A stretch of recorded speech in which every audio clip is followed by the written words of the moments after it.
going to go ahead and start by putting these right here.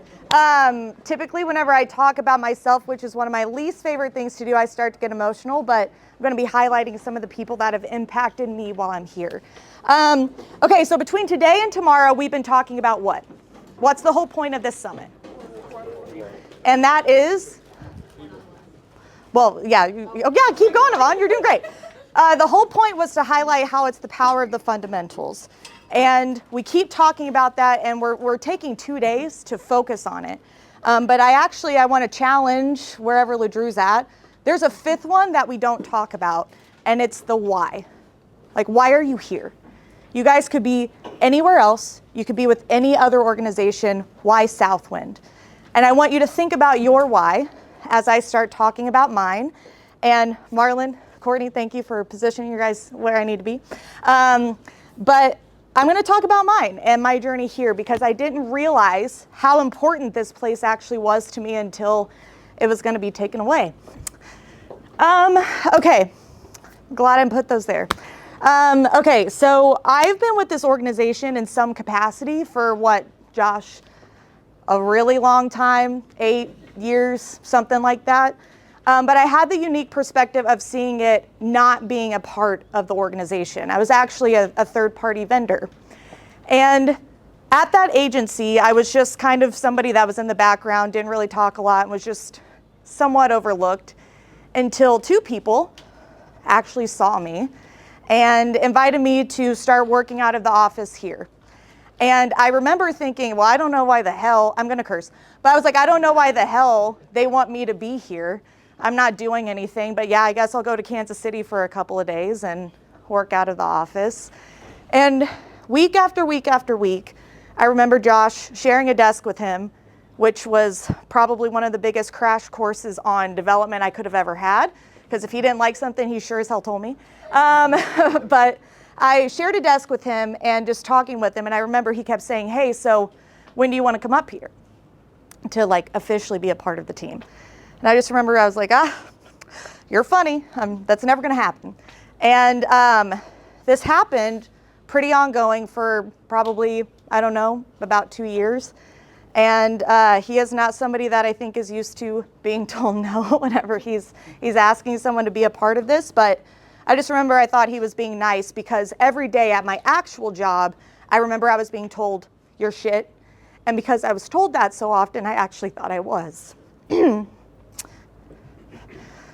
Yeah, I know. So anyway, I got the call in April of 2020. What was happening in April of 2020? Does anybody want to tell us? Yeah, lots of lockdowns, which meant Tyler was looking at every single dollar that was going out this door. And I remember I got a call at 6:30 in the morning from Josh, and he asked me a quick question. He hung up on me. And I was like, well, okay, rude, but but he did that 3 other times. And then that 5th call was something that changed my world as I knew it and really reset the course of who I was going to be.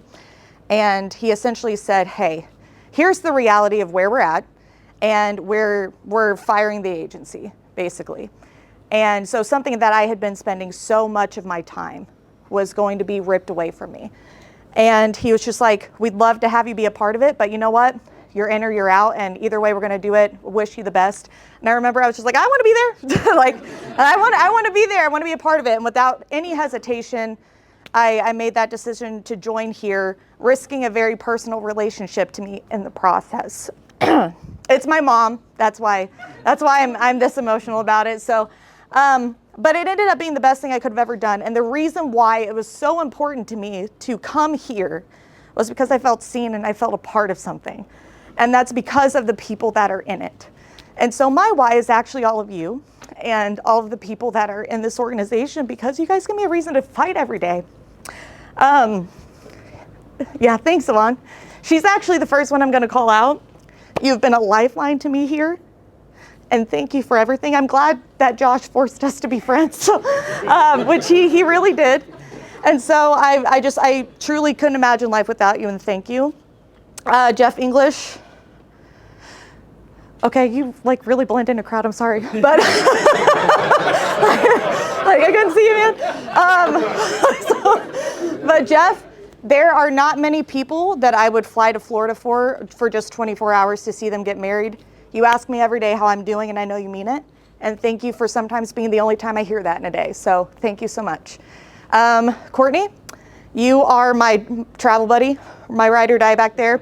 And thank you for just going based on vibes, but always also being somebody that whenever I need a release to just kind of cut away, you're always there without hesitation. And Marlon, you have a talent for sending me a text at the exact moment that I need to hear it. You sent me one a few months back of your daughter behind the wheel of a truck. She was not driving, if Dwayne's in the room. It was parked. But you sent me a text and you were like, this is why we're doing this and this is why we're here. And it's just little reminders like that every single day as to why this place is so special and how incredibly powerful connection can be. So if you don't know why you're here, maybe think about the people that have impacted you, because that might be your reason. And I know I'm probably got some time left. I can highlight more people, but that's my spotlight.